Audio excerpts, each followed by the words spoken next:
Hello students, hope आप सब अच्छे होंगे। मैं आपका फ्रेंड मेंटर गाइड नवीन मिश्रा आप सबका एफएमजी क्लासेस में बहुत बहुत स्वागत करता हूं।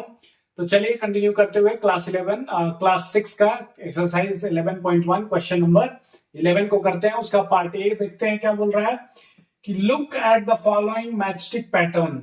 एक मैचस्टिक पैटर्न दिया है, उसे हमें देखना है ऑफ स्क्वायर्स। और क्या है मैचस्टिक पैटर्न में, क्या बना रहा है कि स्क्वायर बना रहा है। ठीक है, स्क्वायर्स आर नॉट सेपरेट। तो स्क्वायर जो है वो सेपरेट नहीं है, आप देख रहे हैं कि कनेक्टेड है एक दूसरे के साथ, ज्वाइंट पे है। Two neighbouring squares has one common matchstick observe.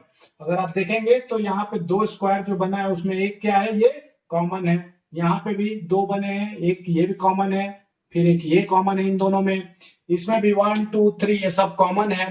तो दो नेबरिंग जो स्क्वायर्स बन रहे हैं उसमें एक क्या है, मैच स्टिक कॉमन हो जा रहा है। ये क्वेश्चन बोल रहा है observe the pattern and find the rule that gives number of matchsticks। अच्छा, आप बोल रहा है कि एक बार देखिए, पैटर्न को ऑब्जर्व कीजिए और कुछ रूल बताइए हमें, जैसा कि हमने क्वेश्चन नंबर 1 और 2 में किया था। ई बनाने के लिए क्या था, एफ बनाने के लिए क्या था, वी बनाने के लिए क्या था, एल बनाने के लिए जो पैटर्न था उसका रूल क्या था। तो हमने वहां पे क्या देखा है कि पहला लेटर आपको देखना है और इनटू एन कर देना है, तो वो लेटर वाले कॉन्सेप्ट पूरे खत्म हो जाते हैं। लेकिन यहाँ पे क्या है, शेप्स है, स्क्वायर्स है। तो स्क्वायर में आप देखिए, चलिए एक बहुत अच्छा पैटर्न आप देखिए कि एक स्क्वायर को बनाने में कितना मैच स्टिक लग रहा है। चलिए काउंट करते हैं। एक मैच स्टिक ये हो गया, दूसरा ये हो गया, तीसरा ये हो गया और चौथा ये हो गया। मतलब एक match stick, number of square formed and number of match stick required. ये देखिए टेबल दी बनाया है हमने कि नंबर ऑफ स्क्वायर फॉर्म, ये कौन सा स्क्वायर है, एक स्क्वायर बनने में टोटल 4 मैच स्टिक लग रहे हैं। दूसरा स्क्वायर बनने में देखिए काउंट कर लीजिए, 1 2 3 4 5 6 7। तो दो स्क्वायर बनाने में, ये कौन सा स्क्वायर है, दो, एक स्क्वायर ये हो गया, एक दूसरा स्क्वायर ये हो गया। दो स्क्वायर बनाने में आपको कितने मैच स्टिक लग रहा है, 7। तीन स्क्वायर देखिए, अगर 3 स्क्वायर बनाना है, जैसे सपोज एक स्क्वायर ये हो गया, दूसरा ये हो गया और तीसरा ये स्क्वायर हो गया। इनको बनाने में काउंट कर लीजिए, 1 2 3 4 5 6 7 8 9 10। 3 बनाने में 10 स्क्वायर्स लग रहे हैं, 10 मैच स्टिक लग रहे हैं 3 स्क्वायर बनाने में। 4 स्क्वायर वैसे ही बनाने में 13 लग रहे हैं। मैच कर लीजिए, 1 2 3 4 5 6 7 8 9 10 11 12 एंड 13। तो 4 बनाने में 13 लग रहे हैं। वैसे ही अगर 5 बनाना हो, 6 बनाना हो, 7 बनाना हो या 8 बनाना हो या बहुत सारे बनाने हैं, तो आपको क्या पैटर्न इसमें दिख रहा है।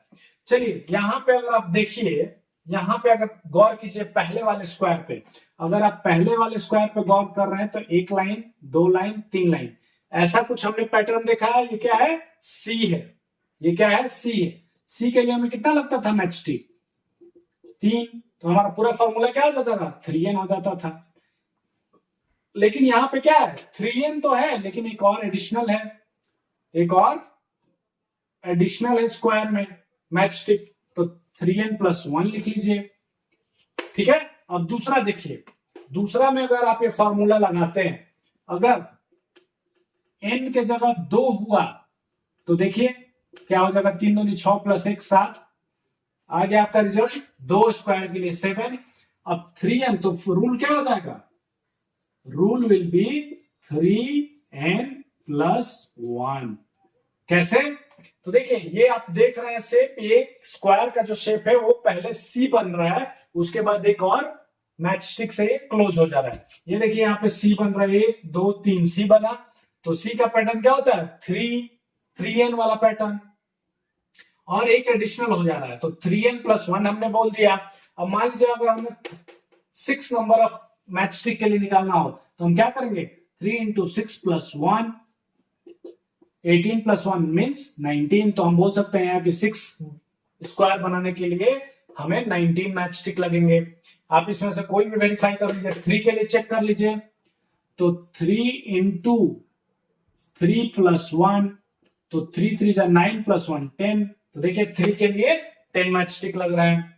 तो ये कुछ नहीं है, ये जस्ट एक पैटर्न है जो कि हमने चैप्टर नंबर 1 में भी देखा, चैप्टर 11.1 के एक्सरसाइज 11.1 के क्वेश्चन नंबर 1 में भी देखा था, क्वेश्चन नंबर 2 में भी देखा था कि हर लेटर्स का एल का, जैसे दो मैच स्टिक मिलके एल पैटर्न बनाते थे तो हम लिख देते थे 2n, 3 अगर सी था तो हम 3n लिख देते थे, ठीक है। तो वैसे ही यहाँ पे एक सी बन रहा है और फिर एक क्लोज हो जा रहा है, स्क्वायर मतलब एक सी बन रहा है फिर वो क्लोज हो जा रहा है। तो सी के लिए हमारा फॉर्मूला था 3n एंड एक एडिशनल लग रहा है और मैच स्टिक तो 3n+1। तो यहाँ पे पूरा पैटर्न फॉलो कर रहा है 3n+1 का। नंबर 11 का पार्ट बी करते हैं। पार्ट बी में क्या बोल रहा है कि look at the following matchstick pattern of triangle. अब पिछले क्वेश्चन में एक स्क्वायर था, अब क्या है, एक ट्रायंगल दिया है और बोल रहा है कि find general rule. General rule से ये कैसे बन रहा है, तो चलिए यहाँ पे देखिए ट्रायंगल बन रहा है। ट्रायंगल को आप एक मैचस्टिक, दो मैचस्टिक, क्या ये कुछ ए टाइप से दिख रहा है, ए टाइप से, और फिर एक क्या है, यहाँ पे क्लोजर है, यहाँ पे क्या है, क्लोजर है। तो यहाँ पे कितने मैचस्टिक टोटल लग रहे हैं, 3। तो ए बनाने में या वी मान लीजिए उल्टा भी बनाने में कितना हमने पैटर्न देखा था, 2 मैचस्टिक लगे थे। चलिए अभी तक मान लीजिए ये, अगर ये शेप हमें बनाना है तो हमें कितने लग रहे हैं, 2n। अगर ऐसा ही पैटर्न हमें बनाना हो तो हम क्या बोलेंगे, 2n का पैटर्न लग रहा है। जैसा कि हमने लास्ट भी में भी देखा था, ऐसे एक मैचस्टिक, 2 मैचस्टिक, फिर एक मैचस्टिक, 2 मैचस्टिक, एक मैचस्टिक, 2 मैचस्टिक, 2n। लेकिन इसमें क्या है, एक एडिशनल क्लोजर है, तो 2n+1 कर दीजिए। ये आपका क्या हो गया, जनरल रूल हो गया। जनरल रूल क्या हो गया आपका, 2n+1।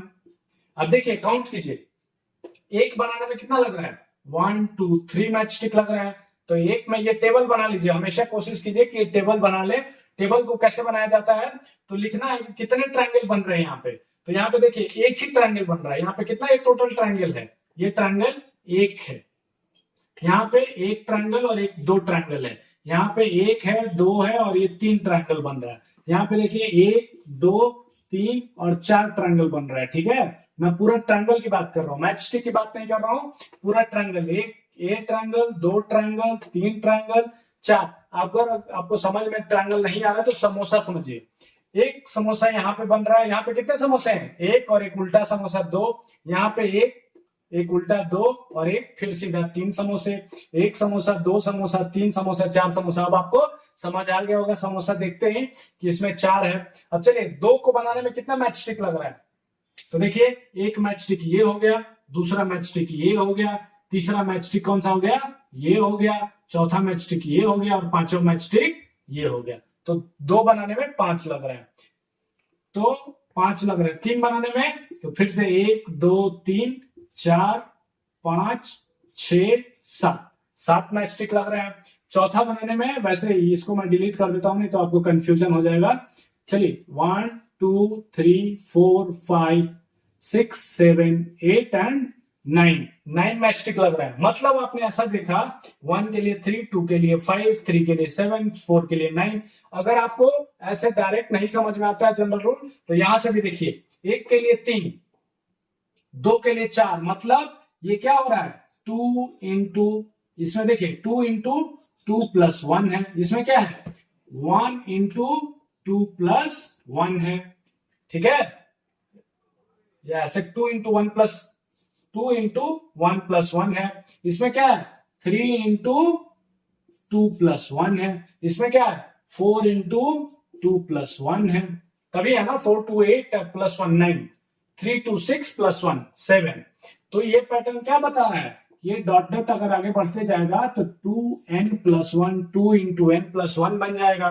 तो वैसे अगर लंबा ऐसे नहीं जाना है तो आपको क्या विजुअलाइज करना है कि देखिए ये कुछ उल्टा भी टाइप का दिख रहा है या ए टाइप का पैटर्न दिख रहा है, जिसमें कि हम बीच वाला कंसिडर नहीं करते हैं, सिर्फ ए में दो मैचस्टिक से हम ये भी टाइप का शेप बना दिए, तो 2n उसका रूल हो गया पैटर्न का, प्लस एक एडिशनल क्लोजर है उसके लिए हमने +1 दे दिया। जैसा कि हमने लास्ट क्वेश्चन में देखा था, क्या लास्ट पार्ट में क्या देखा था, स्क्वायर के लिए हमने क्या किया था, सी को कंसीडर किया था, उसके बाद एक क्लोजर दे दिया था, तो उसके लिए हमने 3n+1 बनाए थे, यहाँ पे 2n+1 बन रहा है, ठीक है। इस तरह हम एक्सरसाइज 11.1 को खत्म किए।